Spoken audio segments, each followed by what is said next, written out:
Hi and welcome to another episode of Just Ask Vox. Today we have a question from Paul. After singing for 10 to 15 minutes, my voice starts to feel tired and fatigues. Any help or advice would be much appreciated, Peter. Thank you, Paul. I will give you some advice and I will give you some help. There are, again, only two reasons why your voice will be fatiguing, Paul. Two reasons is, remember, your voice is a muscle. So if you're going to use your voice for a length of time, you have to develop stamina. Think of a long distance runner. If you want to run the 1500 meters, you're not going to just start to go out and train and do 1500 meters. You're going to start to train your voice, and you might start to do maybe 400 meters, and you might do 400 meters for the first week. You might increase that to 600 the week after, 800 the week after that, 1200 the week after that. I'm sure you'll be very fit then. You can do 1500 meters. Same with your voice. You've got to build your stamina up. So if you are not doing scales, I strongly recommend you get onto a scales workout at least 5 to 6 days a week.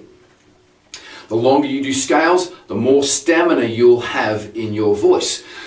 Now, as well too, if you are lacking stamina in certain parts of your voice, you haven't described where you're lacking stamina, you just basically said my voice feels tired and fatigues all the way through.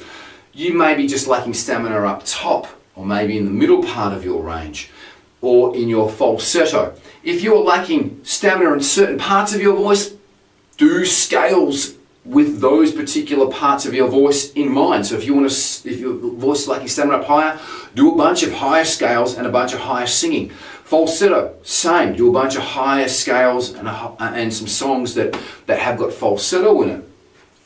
But again, just doing scales generally is going to improve, one, your stamina. The second reason why your voice will be fatiguing is technique, meaning you are singing with a bad technique. Now, the technique could be for two things. One, you're singing in a key that is not suitable for your voice. So the song could be too high or too low. That would be the one thing. Or your technique is not great, meaning you're not supporting, your posture's not great, your articulation, you may be shutting your mouth. So if you're singing like this, when I was younger so much, you're going to push it.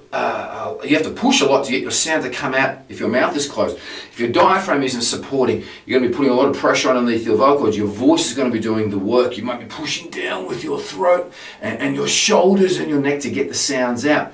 So a good technique is very important. A good technique starts with breathing. You're going to breathe through your diaphragm. This does all your lifting, all your heavy work as a singer.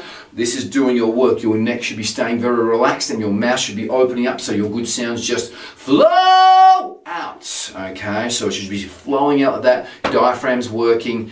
Technique.